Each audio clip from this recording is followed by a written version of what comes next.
Thanks for coming out. We just looking out over the crowd here, we just see a lot of diverse faces, and we're really looking forward to sharing this evening with all of you.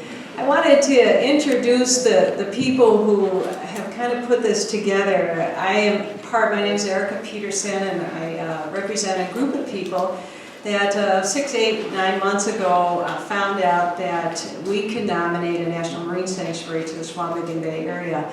And that kind of grew our group, our planning group. I'd like to introduce you to you. We're all wearing these white buttons that say, ask me about the National Marine Sanctuary, but Kathy Techman here from UW Extension, but representing Karen Cozy in the back of the room there.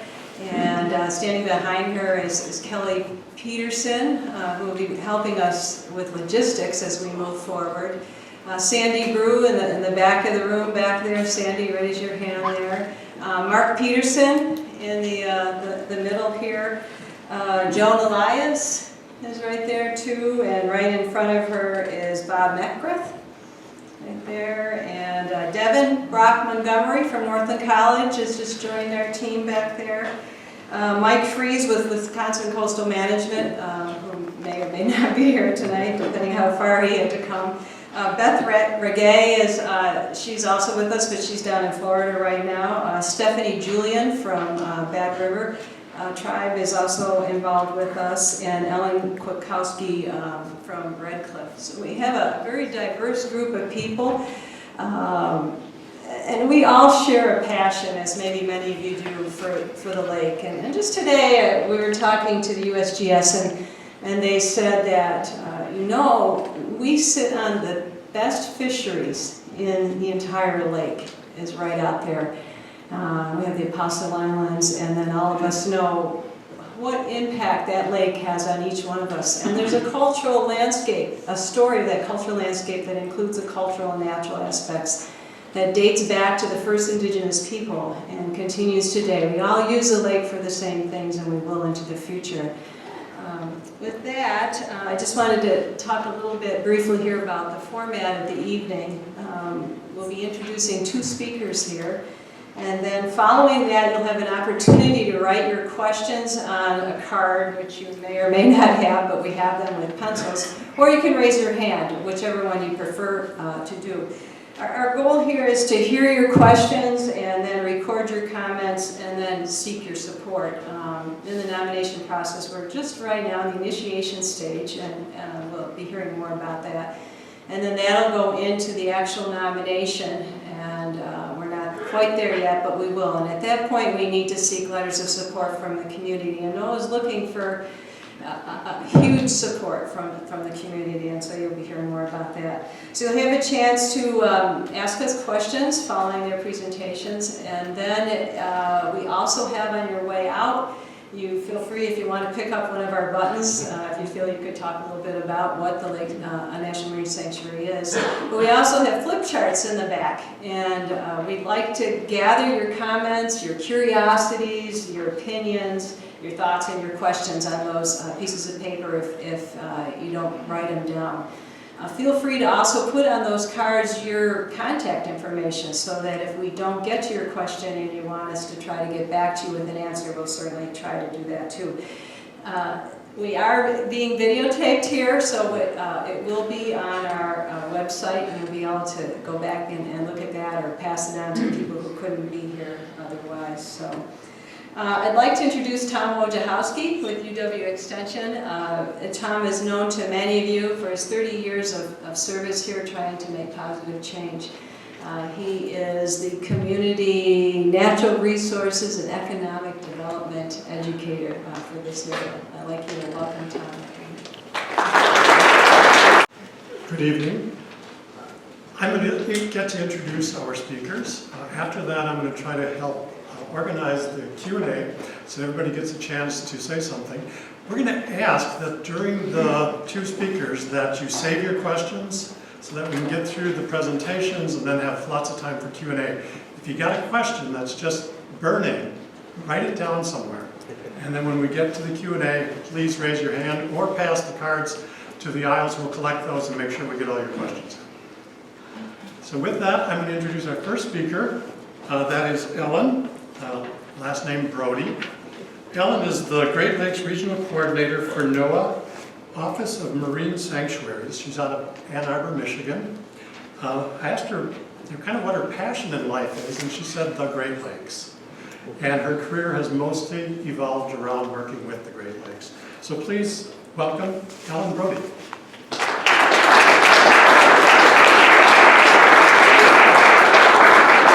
Thank you all for coming out tonight on this lovely evening. No, great presentation.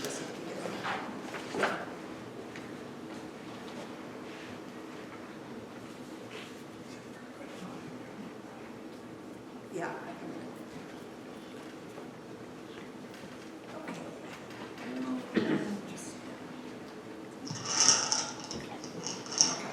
Well, thanks again for coming out tonight. Appreciate you braving the weather. I'd also like to thank the committee for inviting Carol Bernthal and me to your place with the opportunity to talk about what a National Marine Sanctuary could mean for this special place that you have here in Lake Superior. It's a privilege for me to share the stage, share the podium with Carol Bernthal tonight.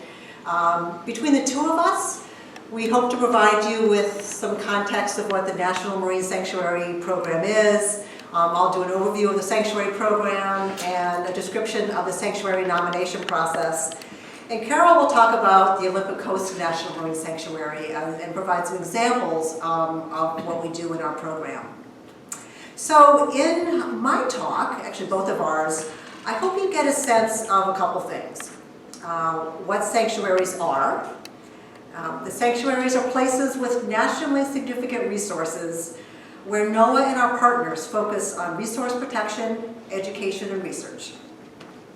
What sanctuaries aren't? Sanctuaries are not places where we automatically exclude people from using the waters. And finally, we want to talk about how we engage communities in the management of sanctuaries. Okay. Let's see. How to advance. There we go. Okay, so what are sanctuaries? Really briefly, sanctuaries protect some of our nation's most spectacular and nationally significant resources in our ocean and Great Lakes waters. It is a system of 13 national marine sanctuaries and 2 marine national monuments. As you can see here by the scale of this map, it spans, almost seems to span the globe here. We cover 170,000 square miles of ocean and Great Lakes waters. It's important to recognize that no one sanctuary is the same. I think one of the strengths that we bring to this system is that we look at every area as a special area. We don't come in and say, this is our cookie cutter approach to what we do here. As a system, we manage different resources. We manage natural resources, and we manage cultural resources. Sometimes I say, people ask about the size of sanctuaries. Sometimes I say we're, not afraid of too small, we're not afraid of too big. What used to be our smallest sanctuary in American Samoa was a 1/4 of a mile coral reef ecosystem, and that recently expanded to 13,000 square miles. Gray's Reef Sanctuary off the coast of Georgia is 22 square miles. There's one sanctuary in the Great Lakes, and that's Thunder Bay National Marine Sanctuary. And I have to be careful now. This is Thunder Bay off the coast of Alpena, Michigan in Lake Huron, not Thunder Bay, Ontario. And that started off as a 450 square mile sanctuary, but recently expanded to 4,300 square miles.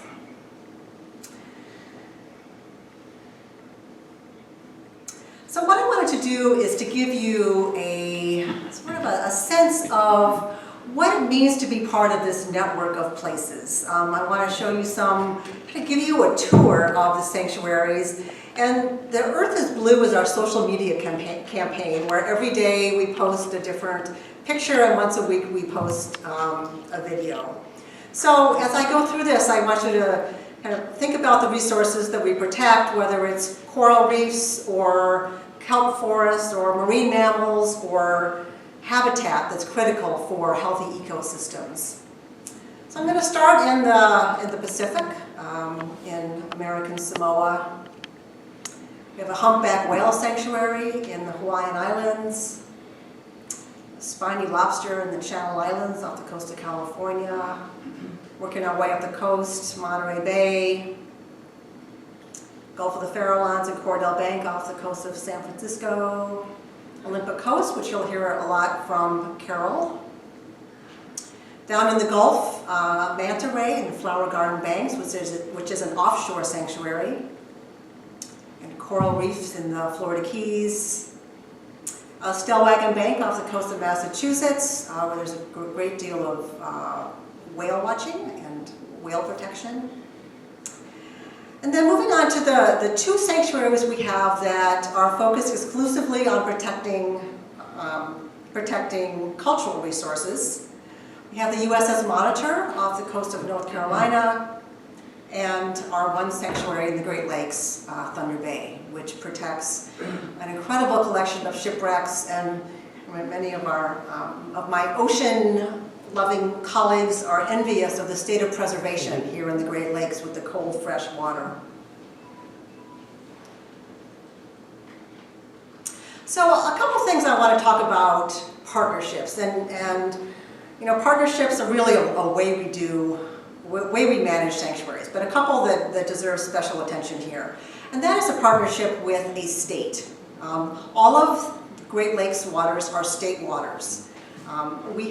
States have a critical role in this because as NOAA, we don't come in and take over ownership of state bottomlands or state waters. They remain state waters and state-owned bottomlands. Also, in this National Marine Sanctuaries Act, the governor of the state has significant authority when it comes to giving a thumbs up or thumbs down on the terms of what NOAA is proposing for a sanctuary. So when we propose the terms of designation, the governor can veto parts or all of that. So, you know, we use different terms, co-management, joint management, but the state is a very critical partner. In some sanctuaries, we have extensive involvement with the tribes. We make it very clear that the treaty rights take precedent over any sort of federal regulation in the sanctuary. We do engage with the tribes on a government-to-government consultation basis. We also are engaged in working with the tribes on their priorities.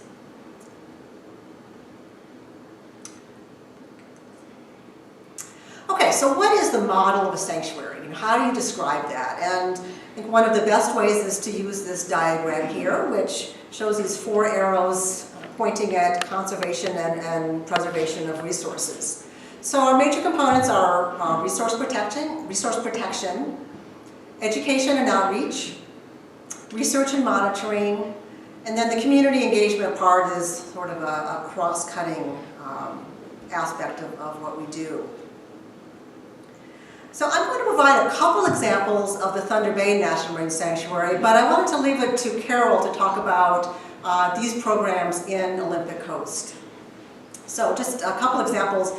In the Thunder Bay Sanctuary in Lake Huron, one of the first programs that we started in the year 2000 when it was designated was an underwater robotics competition.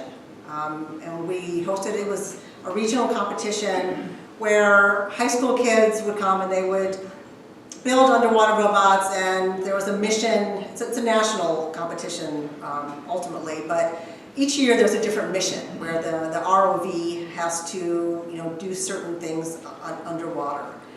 A year and a half ago, Alpena, Michigan, a town of 10,000 people, held the international competition for this, and it was just stunning. We had, you know, 13, 15 countries represented.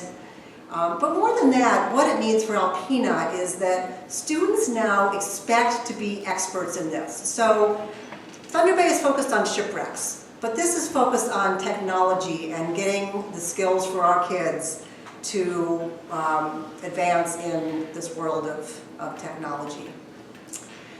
Another component is research, and I just wanted to show a few slides here about whether it's divers directly doing research on the shipwrecks, whether we're using ROVs to document, or an autonomous underwater vehicle to either find wrecks or do some other documentation. And what do we use this? I mean, we use it to better understand the resource that we're protecting. We use these images and the information in our education and outreach programs. The top image there shows the impact of zebra and quagga mussels. And I forget exactly the time difference here, but it wasn't all that different. And this is a very deep wreck. I think this one is at over 200 feet. From the resource protection perspective, I look at this, we have programs and we have regulations. So one example of a program, again in Thunder Bay, is our mooring buoy program, where we currently have 35 mooring buoys at shipwreck sites that are put in. They're good, they're high quality mooring buoys, not milk jugs. NOAA puts them in the spring and takes them out in the fall. But most importantly, it protects the shipwreck because you don't have divers pulling anchors into a wreck, but it also makes it safer for the divers. And then the other aspect of our resource protection program, there are sanctuary regulations that are associated with every marine sanctuary. But what's so important here is to emphasize that these regulations are directly related to the resource that is being protected. So in the case of Thunder Bay, which is shipwrecks, it's about protecting shipwrecks. So one of the questions I get asked quite a bit is, what does it mean to be in a sanctuary in terms of access? What would I not be able to do that I can do now? I mean, it does depend on the sanctuary, but in the case of Thunder Bay, all activities, fishing, diving, boating, can be conducted unless they're prohibited, and my next slide is what's prohibited. And there are no restrictions on access. We're not telling people where to dive. We're not telling them how to dive. Same with fishing. There are no zones around the shipwrecks that are off limits. What we do care about is that the shipwrecks are not damaged and that artifacts aren't taken. So these are our 3 prohibitions in Thunder Bay, and I realize there's a lot of text here, but the first one is don't damage a wreck. The second one is don't alter the lake bottom if there's an adverse impact on a shipwreck or underwater cultural resource. And the third one is if there's a mooring buoy there, you have to use it. You can't use a grappling hook if there is a mooring buoy. And those are the 3 prohibitions in the Thunder Bay National Marine Sanctuary. And just to, again, this is the point about access. Can we use a sanctuary? And here's our brochure here for Thunder Bay, emphasizing that we're encouraging access for diving, snorkeling, kayaking, and fishing. So next I'm going to segue to this new opportunity to nominate areas for national marine sanctuaries. It's been quite some time since NOAA's had the authority, the ability to consider new sanctuaries, since the mid-1990s to be exact. And we've changed our approach to how we're looking at how we're doing this. The old way of how we selected sanctuaries was we had a list called our site evaluation list, which was generated by scientists, a panel of experts that looked at areas around the country and decided that an area would be a good candidate for a marine sanctuary. So we had this list of, I can't remember how many sites, and periodically we would select an area from that site. But in the mid-1990s, we were in the midst of beginning to implement a series of new sanctuaries and wanted to put that on hold because we didn't want to deal with new sanctuaries. or to designate further sanctuaries. So, since 1995, we haven't had the ability to start a new sanctuary designation. Now, we have 14 sites in our system, which really is a pretty small number. So we do have an interest in expanding that. But we wanted to change the way we do it. We wanted to do something, express a value. One of our deeply held values is that communities are part of sanctuaries. When we go into an area, we want to work with communities. Fundamentally, we want to know that there's an interest in partnering with NOAA to do this. I mean, I'll be quite honest that some of our sanctuary designations have been contentious for some of the reasons that you would expect. You know, concern about the federal government coming in, concern about restrictions on access. So now we have a track record of what we do in sanctuaries, and we're putting this at the community level to say, if you're interested in the possibility of a sanctuary, this is your opportunity to submit a nomination. So, I mean that in a broad sense. It can be, you know, the city of Ashland, it can be a county, it can be the state, it can be a group of researchers who are interested for whatever reason. And they submit a nomination to NOAA that addresses, there are actually 11 different elements, but I put that in 4 bullets. The first thing is it's a national marine sanctuary, so we need to demonstrate that there are resources of national significance. The second item is demonstrating broad-based support. Now, this doesn't mean that there has to be unanimous support. It means that we need to have an understanding that there's enough interest in partnering with NOAA that, you know, we should consider having a sanctuary there. We're also looking for possible commitments for partnership opportunities and opportunities for research and education. You know, I think when we designated sanctuaries in the 90s, we tended to look at them as NOAA's coming in with the federal budget and we will do all these programs. But I think most of us know that really the way work gets done the best is with partners, and that really is how we're embracing this new approach, is that we can't do it alone, we don't think anybody can do it alone, and then there's real value in partnerships. So this is the road to nomination, and you are on step 1. See all those people there? Let's have them sitting in a theater here. Really what this means is, you know, it's the community building a nomination. And it does take time. It requires, you know, getting people knowledgeable about what national marine sanctuaries are. It means establishing a vision for what you think a sanctuary could do for a specific area. And I give the committee really kudos for coming up with those goals that were projected at the beginning here, because that really, really helps as they're developing a nomination. So working on the nomination, you'll be working with me. I don't write the nomination for you, but I do try to work as close as I can and provide feedback, provide, you know, maybe a different way of thinking about it. And ultimately, the nominator, and I don't think it's been determined yet in this area who the nominator would be, submits it to NOAA. It's not a treatise, it's a document that cannot exceed 25 pages and no appendices except for the letters of support. And we have a couple opportunities to look at it. First, we look to see if there's enough information, and eventually we get to, you know, 5 and 6. So the end of this road to nomination, is whether or not NOAA accepts it to our inventory.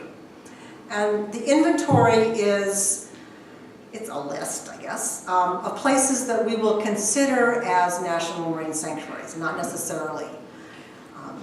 So in getting to steps 5 and 6, we have declined a couple nominations. And this is all, it's a very transparent process. So it's on our website, nominate.noaa.gov, which gives the reasons for why we've declined nominations. It's really either there's not enough information or they haven't demonstrated enough support for it. So these are my, my key talking points about the two-phase process. So if the nomination is accepted to the inventory, it doesn't mean that it's a designated sanctuary, and it doesn't mean that we'll necessarily take that next step to start a sanctuary designation. We'll look at, see what nominations we've accepted. Since this is a new process for us, we don't know how many we'll get. We don't know what resources we'll have to be able to move forward. I mean, with 14 sites in the system, I think it's fair to say that we're not going to be doing 14 more sanctuary designations, in the next 5 years. So that part of it is a little uncertain. When we do start a sanctuary designation, we go through the NEPA process, the National Environmental Policy Act, where it becomes a NOAA action. We write a draft environmental impact statement, we write a management plan, and then we publish that for public comment, and then eventually we do a final. That takes a couple years, and there's an incredible amount of community engagement in that. We go way beyond what's required by law in the NEPA process. That your friends over there in Lake Michigan submitted a nomination last fall. We accepted it, I think, in January of this year. They're proposing a 875 square mile area from Port Washington to Two Rivers, and their nomination is focused exclusively on shipwrecks, much like the Thunder Bay National Marine Sanctuary. We have decided to move forward with 2 areas, one in Maryland and this one in Wisconsin, Lake Michigan waters. So my last couple slides, I just, kind of getting back to the community perspective, just wanted to reflect on what the sanctuary means in Alpena. And some of these can be extrapolated to other sanctuaries, but there's definitely national recognition. I mean, it's part of an exclusive club. When you look at that map, some of the most spectacular ocean, Great Lakes, coastal places in our country are national marine sanctuaries. So a national recognition, attraction as a destination. We have made investments in the community, whether it's direct NOAA investment or through grant dollars. I think we found that being a national marine sanctuary gets you maybe some bonus points in grant applications. We've invested in a maritime heritage trail, research collection. We placed a hyperbaric chamber at the hospital, which fortunately has not been used very much for diver decompression, but has been used for wound care and diabetes. Thank you, Ellen. Can you hear me without the microphone, or do well? Okay, our next speaker is Carol Bernthal. Carol is the superintendent of the Olympic Coast National Marine Sanctuary. Her responsibilities at the sanctuary include all aspects of management of the site and staff, policy development, interaction with the Olympic Coastal Sanctuary Advisory Council, working with local, state, federal agencies, and with tribes, and serving as a member of the National Marine Sanctuary Program Leadership Team. Please welcome Carol.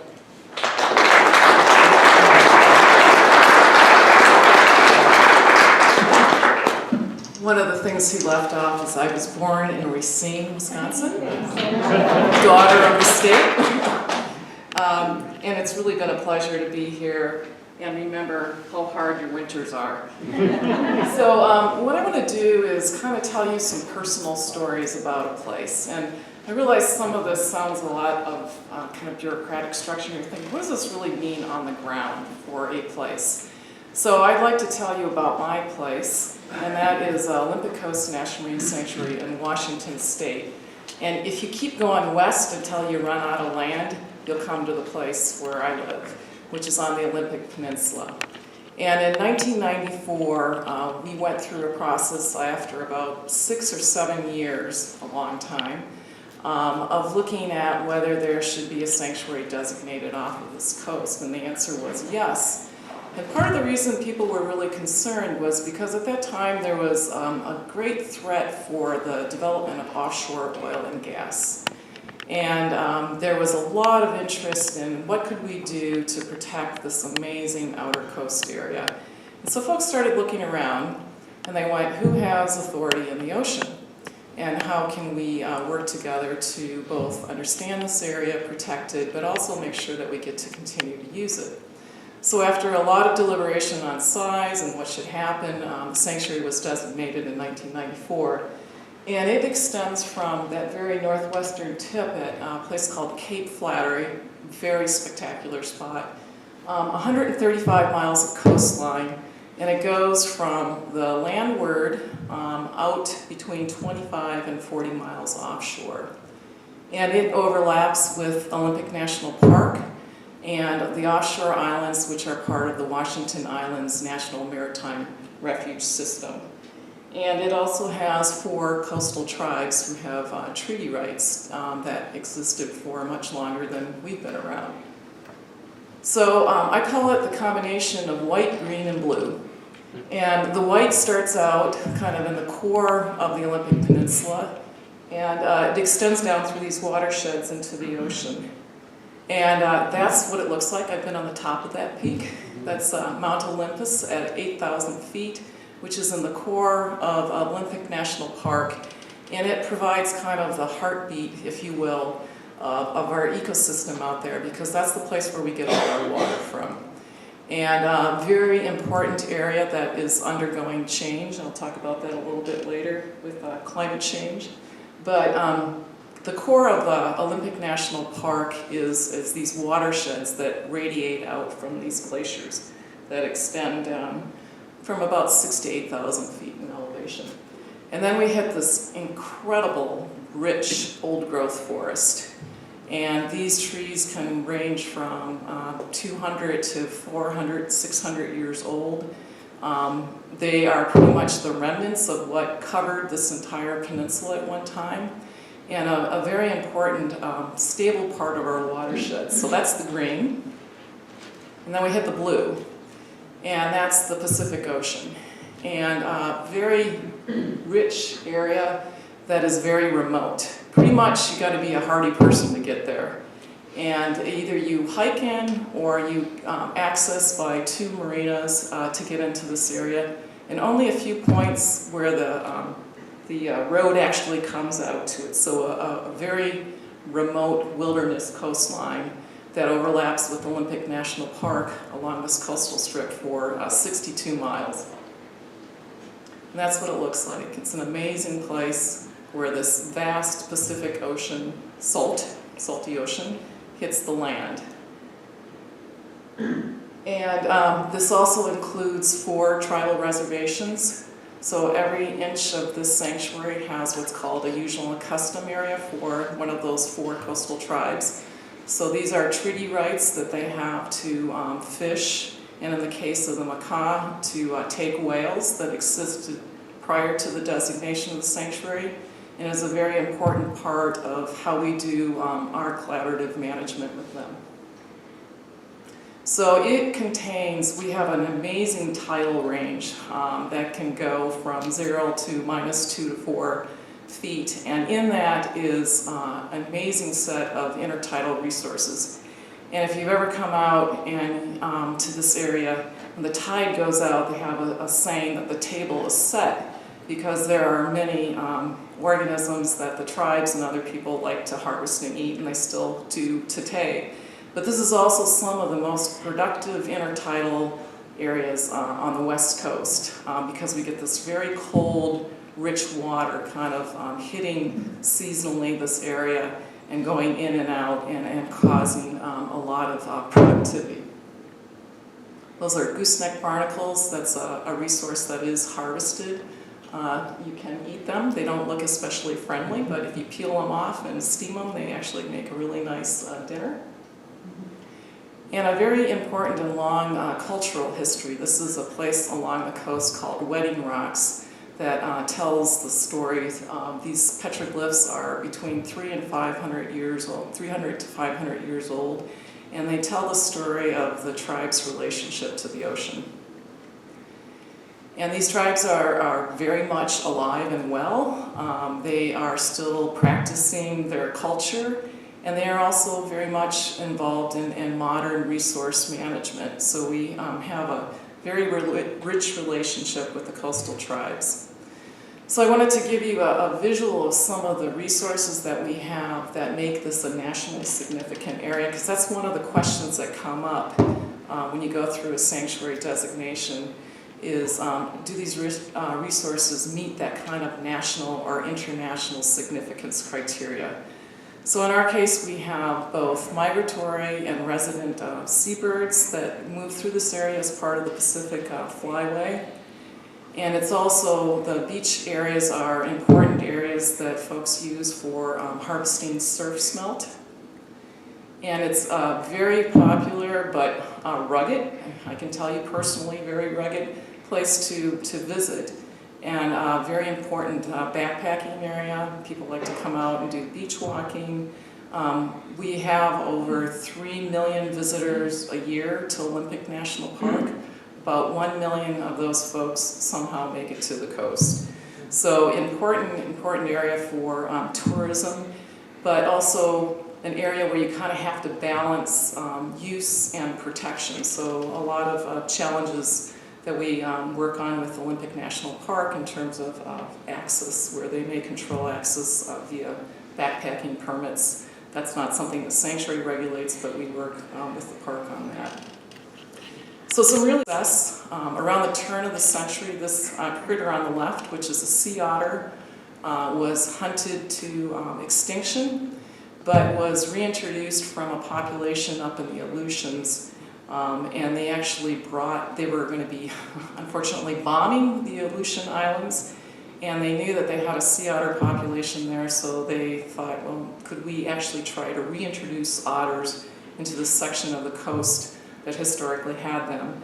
And after a few tries, it turns out it's not easy to reintroduce sea otters, but ultimately they were successful, and we went from having 0 to about a population of 1,600 now. And they use the kelp beds that you see on the right there that are really important habitats. We also have over 700 offshore islands and rocks that provide nesting habitat, really amazing area. And a rich history of lighthouses and other maritime-related landscapes that are an important part of what we do in terms of interpreting within the sanctuary. And once again, an important tribal cultural history. When you look at this photo, do you think this is 300 years ago or yesterday? It's actually yesterday. And these tribes are still using the ocean. We have once a year a gathering of all the tribes along the coast where they will travel by canoe to a host site. And it's really an amazing scene to see 100 to 200 traditional canoes traveling along the Pacific Ocean to these sites. It's really quite an amazing sight. This is some scenes from Tatoosh Island, which is a large nesting common mirror habitat. One of my favorite birds, the tufted puffin. How can you not love this bird, right? And they actually nest on these offshore islands. And then some of our iconic species like orca whales, which use these offshore waters in addition to the kind of more inland islands. And I was actually taking out some of our congressional members on a boat tour, and it was one of those classic days where you go out into the ocean and you don't really see anything, and they're kind of bored, and you're thinking, oh, geez, I really blew it. And you're thinking, where is all the wildlife? And just as we were heading back into the port, I looked out and there was a pod of orcas, and there was a group of sea lions up on one of the rocks, and all of a sudden all the sea lions went higher on the rocks, and then the orcas swam up to the rock, and the head orca, which has a huge dorsal fin. If you've ever been in a kayak next to an orca, the fin gets really big. He leaned over and scraped all of these sea lions off the rock into the water so that the younger orca could learn how to hunt. And the congressional staffer looked at me and she was like, I said, this is the food web in action. It's not always pretty, but it's pretty dramatic. And then we also have a lot of species like humpback whales that move between Mexico and Alaska and over to the Hawaiian Islands. And seabirds that will actually travel from the Hawaiian Islands over to our area. So it's really important, that kind of network that Ellen showed earlier are these biological stepping stones, if you will, for many of these important species that really allow these large migratory species to thrive. And then we have some organisms that are maybe a little bit less familiar, sea anemones. And in some of the other parts of the sanctuary, we have this very bizarre fish. Does anybody know what this is? Sunfish. Sunfish. Do you have them here? Good, because you're not supposed to. But this fish can get up to 5,000 pounds. It's the largest bony fish that we have. And they call them like the swimming dinner plate, because they're huge, and they actually come up to the surface and they will kind of bask at the surface and then dive down sometimes as deep as 2,000 feet into the sanctuary. So we have parts of the sanctuary that are 4,000 to 5,000 feet deep. So you have these animals that use the water column from the surface all the way down to the bottom, which is pretty phenomenal. And other species like rockfish, which may never move from a pile of rocks their entire life, but can live from 40 to 80 years. So this amazing biodiversity that we have along the coast. So those were the types of resources that really got to the point where we said, yes, it's a pretty significant place. It merits designation as a National Marine Sanctuary. And then the hard work begins, which is you have to figure out, well, how are you going to work with others, with communities to actually look at protecting this place. And so the way we do that is through three primary purposes. We look at research, which is basically to learn about the place, which is, you can imagine an area this big, there's a lot of learning to be done. And resource protection, which really looks at what are the human uses and threats and how can we promote sustainable use, and then to really educate people. Those are kind of the programmatic focus areas. I like to think about it as learning, connecting, and inspiring people. So that's kind of the three legs of the stool that we use, and virtually all our programs have those three components built into them. So when a sanctuary is designated, we work with advisory councils, such as this, to define what is our strategic plan for how we're going to do that work. Because as you can imagine, there's a million different ways you could go about this. And it's very much defined by what are the issues and the people, and what are the priorities that we collectively define. We also, in our case, have built special councils for working with the coastal tribes, because we have a special relationship with them as a federal agency. And then we've really focused a lot on what additional collaborative type research can we do in this place. And it was amazing, for as populated as Washington State is, the majority of the research had been done more in Puget Sound and less on the outer coast. So there was a huge research agenda to be accomplished out there. One of the first things we were able to do was say, you kind of need a boat to get out in the ocean to do research. So we were able to commission a 41-foot research boat that is used by the sanctuary. It is the only NOAA asset on the outer coast that is dedicated to conducting research within this area. And then often we work in partnership with other organizations. This is an oceanographic monitoring buoy that is looking at measuring things like ocean chemistry, temperature, etc., that really tells us kind of what is the health of this area. And it allows us to relay real-time information. So this actually shows a map of the moorings that are on the outer coast. And you could click on one of those and bring up real-time data, which would show you what's going on in the ocean at this time. It's a really wonderful partnership we have with the University of Washington and other parts of NOAA. So that's an example of how NOAA can bring additional resources to bear within a National Marine Sanctuary.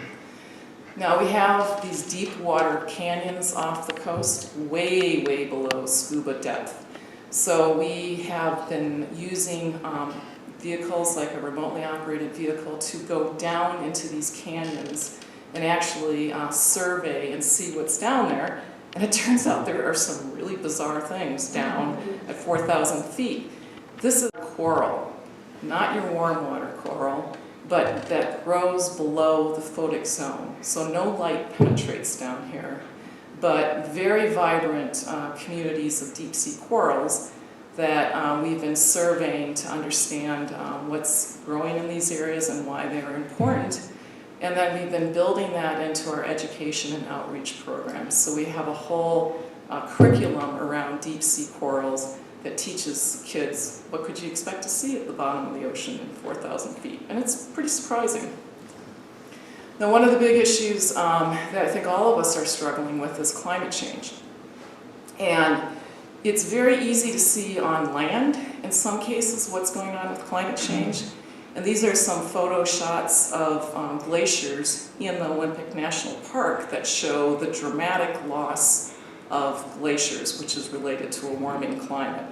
The one on the right is pretty indisputable, that we've lost almost 90% of some of these glaciers, which, as I mentioned earlier, is really an important water source.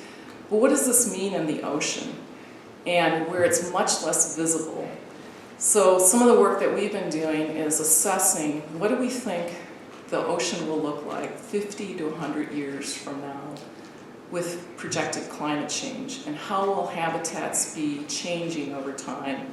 So we actually commissioned a study to give us some information that looks into the future that will allow us to think about how do we create healthy, resilient, and adaptable communities in the face of some of these changes. One of the other issues that we have been working on is marine debris. And as it turns out, that can be everything from a tiny little pellet on the left to a large dock that floated over across the Pacific Ocean related to the Japanese tsunami in 2011. And everything in between. And why do we care about this? Well, as it turns out, those things like the little pellets, that animal on the left is a Laysan albatross from the Hawaiian Islands. They think it's food. So they see these tiny little pellets, which is the byproduct of things breaking down over time, and mainly we're talking plastics. And they actually ingest it, and it can kill animals. So it's a big issue in terms of impacts on wildlife. And one of the approaches that we've used with this is to develop information based on training citizens to act as citizen science. So we train them on monitoring techniques for characterizing marine debris, and then they will actually adopt a beach and go out and survey it on a monthly basis. And that provides a huge amount of information that we could not otherwise collect ourselves. And one of the things we're really interested in is not only saying, well, we got a lot of marine debris, but how does wildlife see marine debris? So right now we're working on a survey protocol that would use, like, through the eyes of an albatross, are they attracted to certain colors, to certain shapes? And are we getting those types of marine debris on our beaches, and how does that kind of affect wildlife? We also build that into our education and outreach programs where we teach kids about marine debris, and we have exhibits. And then for the last 10 years, we've been organizing a group called the Washington Clean Coast Alliance that each year does 2 beach cleanups. And in that last 10-year time period, we've had 10,000 volunteers who have cleaned up over 320 tons of marine debris off of our beaches. So a huge way that people can be engaged and give back. I'm going to skip this one because it takes a little bit too much time to explain. One of the other big issues for us is ship traffic. So we have over 12,000 transits of ships a year coming through the sanctuary. And while we're not going to stop shipping, because it's really important to the health of the area, what we wanted to do was really look at, could we work with the shipping industry to get them to stay away from some of these sensitive areas? So the map here shows that magenta zone is what we call an area to be avoided. So we had to go to the International Maritime Organization because this is international shipping traffic. And we said we want to designate a zone within the sanctuary where larger ships, because they have a potential to spill oil, would stay away from those sensitive islands. And they said, yep, that sounds like a good idea. And then we actually started a monitoring program with the Coast Guard where we can track each ship individually and see whether they're inside that zone or not. And then every month we send out a letter to those that are in the zone and say, oh, by the way, we noticed you were in this area to be avoided. Is there a reason you were in here for safety? Or if you're not aware of it, we would like your collaboration and cooperation on this. And we have a 98% compliance rate. So it's a really successful program where we've worked with the maritime industry to put this on the ground. And finally, I want to talk a little bit about education and outreach. And this is something I think that is absolutely critical. I grew up in Racine, and I wouldn't have known that there was a Great Lake out my back door. They never taught me anything about the Great Lakes, its ecology, its history, or anything. And I think that's really a loss for our kids in these communities. So place-based education, which is really about teaching what your place is and how it's changing over the time, I think is critically important and is a key part of how we do our education and outreach programs. So the little girl on the left is learning how to build a remotely operated vehicle, like the ones we used for exploring the deep sea canyons. And the kids on the right are actually learning about the orca whale population and really understanding how things are changing in their backyard over time. And then also we've been working really closely with the coastal tribes in many cases to do multi-generational educational programs. The gentleman in the back of the canoe is a tribal elder. And he's taking tribal kids out onto Lake Ozette, which is a very important watershed, maybe 10 miles from where these kids live. 95% of them had never been there. And so they went out in the canoe for the day with their tribal elder, and he told them stories about this place. They actually did interviews of their elders, so they're really learning about the place that they call home. And I think that's incredibly powerful and something that is kind of a main feature of how we do our education and outreach programs. And then finally, visitor services. I mean, you have this amazing visitor center here. I'm so jealous. I just walked around a little bit. We don't have anything quite that elaborate, but there are a lot of visitor service programs that we do, including a cooperative docent program and training, working with the Makah tribe to do interpretation on their reservation and signage and other things that help demonstrate the value of these places. So I guess I would just want to leave you with a thought about really think to what is the future that you want for this area. And this is about you as a community deciding what's important and how you value this place and what you would like to see happen. And we're pretty darn flexible in this program about how we design these things, and it's really your future. So it's a great opportunity. You live in an amazing place. It's been really fun spending the weekend up here and learning about this great lake. And I encourage you to move forward in whatever way you see fit.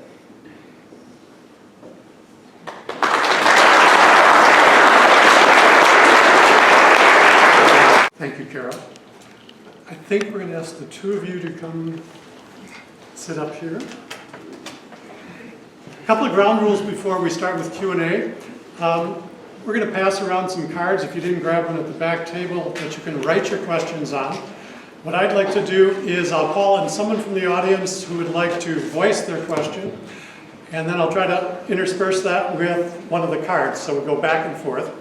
I'd ask that you take and get an opportunity to ask a question, maybe wait until we get around the room a little bit, and then if it seems like there aren't others and you have more questions, feel free then. But someone, please don't try to dominate the whole thing. We want to get everybody a chance to say something. I think our questions now are going to be mainly for Ellen and Carol, But the committee is here, you were introduced to them at the beginning, and I think at the end of this, most of them are going to be around the back entry, back of the room, and they'd be happy to answer some of your questions more specifically about this region. So I think we will start off with who's got... Sure. One, if the town is facing infrastructure loss due to erosion related to higher water in the lake right now, are there restrictions on what they can do to protect their infrastructure? Riprap, perhaps, or some other shoreline structure that would be protected. The other question is, where is the boundary in of the sanctuary in relation to backflows associated with sanctuaries? Two questions. One about where is that boundary for the sanctuary, the other about what can a town do with regard to protecting perhaps loss from erosion or something like that within the sanctuary area. I'll deal with the boundary question first. So the boundary in the Great Lakes would typically go to the ordinary high water mark. In the oceans, we have the ability to look at tidal influence, but without having a tidal influence here, I guess the SAISH is an interesting question. And I've talked to the committee about some possible flexibility in how we would look at that, but generally, the ordinary high water mark. The infrastructure? This is one of those tricky questions. It depends. And so you're very early in the designation process with this, or nomination process. So it's hard to say exactly at this point. For the sanctuary I manage, we go to the mean low water mark where we overlap tribal reservations and mean high water mark. And so, essentially I have no development on the coast that has that type of structures on it. But it would really depend how the regulations are written. Often they'll include provisions for allowing for, dredging or emergency repairs is often a common feature that you see. So it's kind of difficult to answer that at this point without knowing what the boundaries of the sanctuary are or the regulations. But it's certainly something that can be discussed in the future. Thank you. I'm going to go with one question from a card. What is the primary designation of this sanctuary, and what new regulations would be imposed? In terms of what new regulations would be imposed, that would be down the line. The first step is to submit the nomination and have the nomination accepted to our inventory. And it's really at the if we get to that next phase of the designation process where we deal with all of those in very specific terms, where we're writing the environmental impact statement, writing the regulations, determining what the scope of management is. The nomination will set forth your general vision for what you see the possibilities for a sanctuary, but doesn't really get that specific. So without having to, completely punt on that question, it is true that without having the explicit details that we will get to in a designation process, we just can't answer that. What we can do is talk about what we do in other sanctuaries. I can talk about what we do in a shipwreck sanctuary like Thunder Bay, and Carol can talk about Olympic Coast. And we have some similarities in other sanctuaries, but that particular one, just don't know. So, for example, in the sanctuary that I manage, we have seafloor disturbance regulations. We have an overflight regulation that governs low flights over some of the offshore islands and rocks. We have prohibitions on disturbing cultural resource sites. And there is a prohibition on water quality impacts that would affect the quality of the sanctuary. So those are examples of some of the regulations that we have for Olympic Coast, but that was after a lot of discussion and looking at where there were gaps with other regulatory structures and figuring that this is the place that we could add value. We're not really about duplicating other people's authorities. Yeah, I would like to emphasize that part about not duplicating other authorities. I mean, one example is in the designation of the Thunder Bay Sanctuary, because, again, looking at state waters, we looked at the existing state of Michigan law for shipwreck protection. And we got a lot of feedback that we don't want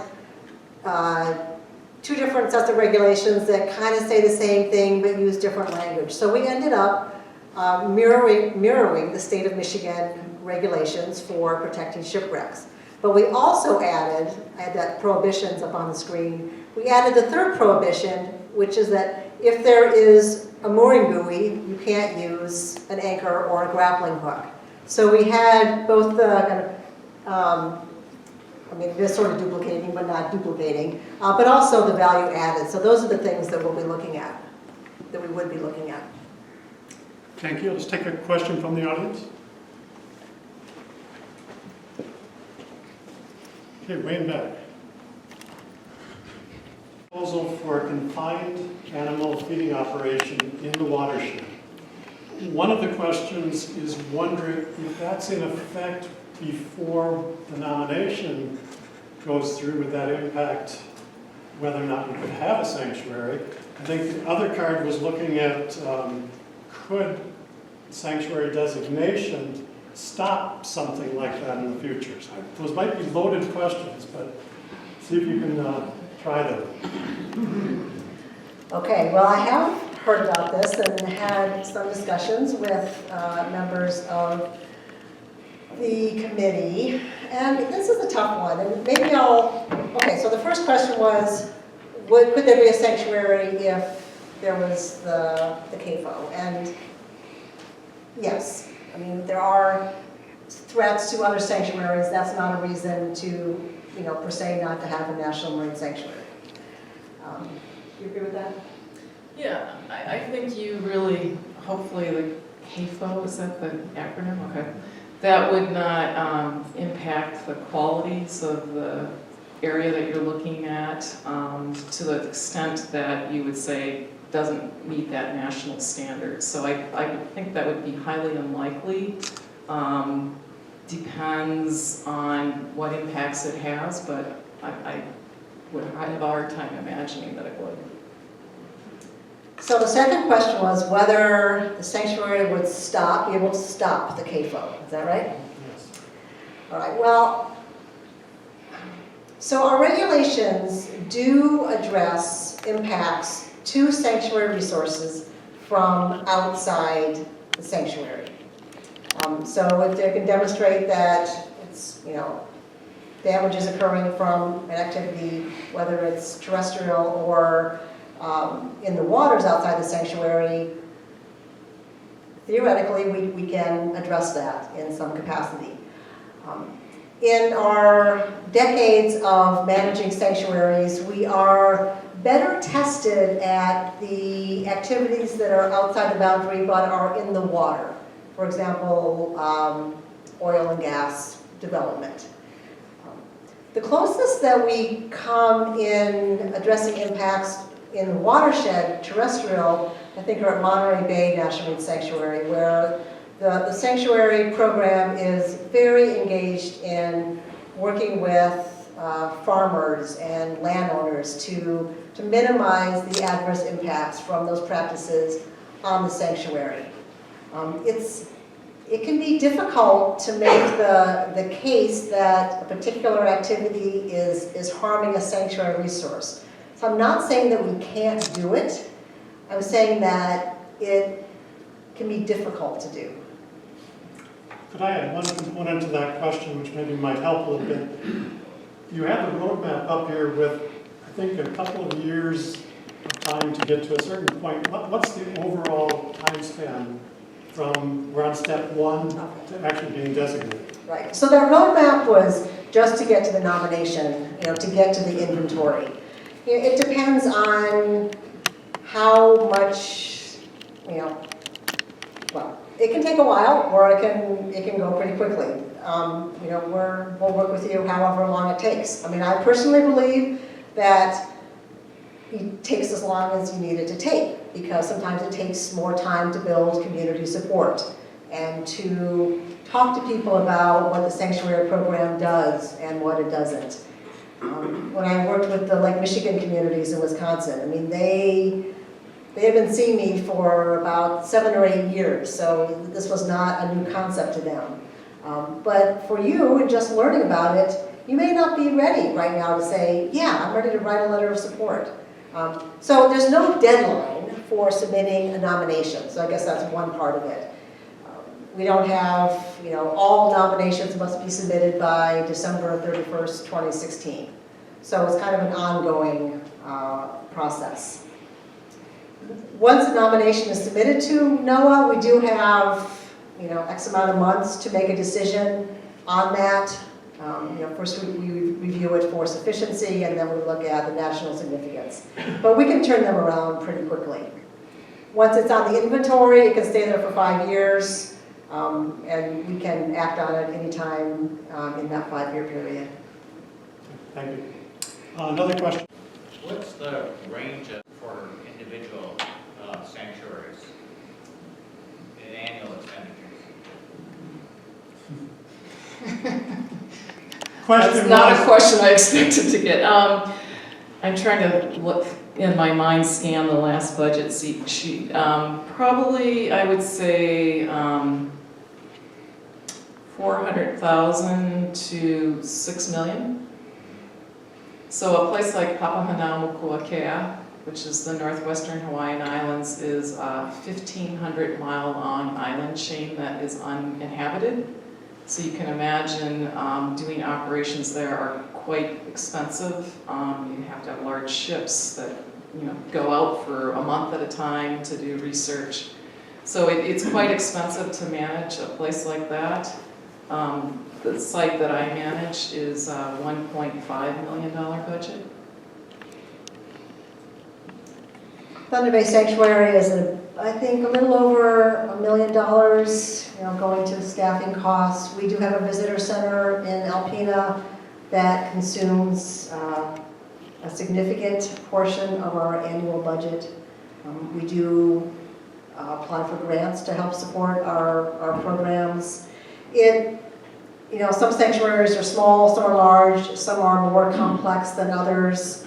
But yeah, that range sounds reasonable.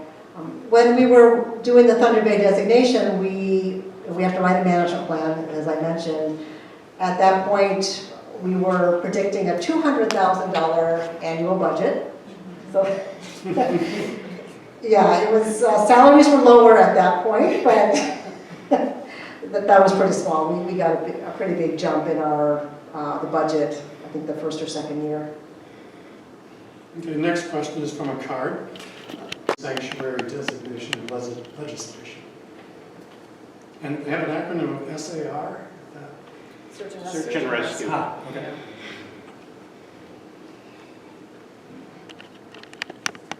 So could I ask some questions to the questioner? Clarification? Yeah, could you tell us a little bit more? Are you asking if that's a consideration in the designation of the sanctuary? No, I'm actually asking if you have any law enforcement responsibilities or search and rescue responsibilities towards the public, or how you, if somebody goes out into the sanctuary and he needs rescue, or they do commit an act that is illegal, who takes those actions? Okay. Yeah, so on the search and rescue, so typically the U.S. Coast Guard is the search and rescue agency, at least where I'm from. I don't know if that's the case here. But so if we had a ship that went down or did a Mayday, we have 2 search and rescue stations off the coast that respond in those cases. So it's not the sanctuaries, we're not trained to do search and rescue. It's the jurisdiction of the Coast Guard. And then the second question again was, I'm sorry, if we, do law enforcement. So as part of the regulations, we have an agreement with often other law enforcement agencies, and we have National Marine Fisheries Service does on the water enforcement for us, and any cases would be referred to them for follow-up. In the Great Lakes, we don't have NOAA enforcement officers, so we rely on the Coast Guard for the bulk of our enforcement and the state conservation officers to a lesser degree. Thank you. Another question from the audience? Yes. You gave a couple of examples of where sanctuaries started small and then added to them. For the volunteers here, are there any advantages to or disadvantages to how you choose your boundaries, knowing that it's possible to increase them at a later time? I think one of the most important things is to have the resource dictate what the boundary is. That you can probably make a case for big or small, depending on what your priority is and what your vision for a sanctuary is. I think there's something to be said for starting a sanctuary that is reasonable in scope.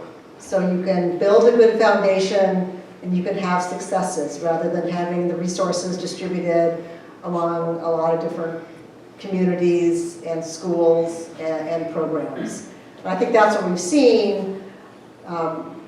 In fact, I'm dealing with this in the Wisconsin Lake Michigan site where, funny how I heard from Door County right away. We'd really like for this to go up to Door County. And I get it. Door County is the shipwreck capital of Wisconsin, right? But the communities in the original, in the area submitted in the nomination, they are engaged, and I feel like they're the ones that really deserve the first go around at a sanctuary. I think it says a lot about our program that there's an interest in these expansions. In in Alpena, Michigan, I alluded to the notion that there was some conflict and controversy. They didn't want a sanctuary, but they certainly didn't want a big boundary. But after we were engaged in the community and they saw the benefits, the communities north and south of Alpena said, we'd like a part of this too. So it really became a natural, it was an evolution to a boundary expansion, both from the involving more communities, but also adding some nationally significant resources to the site. Next question is from a card, and this one actually might be more appropriate to the planning team or the area team, but I'll see. What size in square miles are you considering in this area, and do you have a map showing the area of interest? Is that an Erica question? Or? You're the closest, Erica. I think as Ellen has alluded, we haven't gotten to the process of deciding what the boundaries of this sanctuary would be. I think we kind of loosely are saying as Squamish Bay, the Apostle Islands, that area as to how far west it goes will be determined by the communities over there, whether they support this sanctuary. And as far east of Saxon Harbor, and again, if Iron County and that area also want to support us with that. We certainly will be looking at the shipwrecks that are out there and where they're located. I know there's one 6-7 miles off of Michigan Island, whether that gets included or not is part of this process. But throughout the nomination process, if we go ahead with that, there will be a committee looking at those boundaries and looking to you and specialists in the field to advise us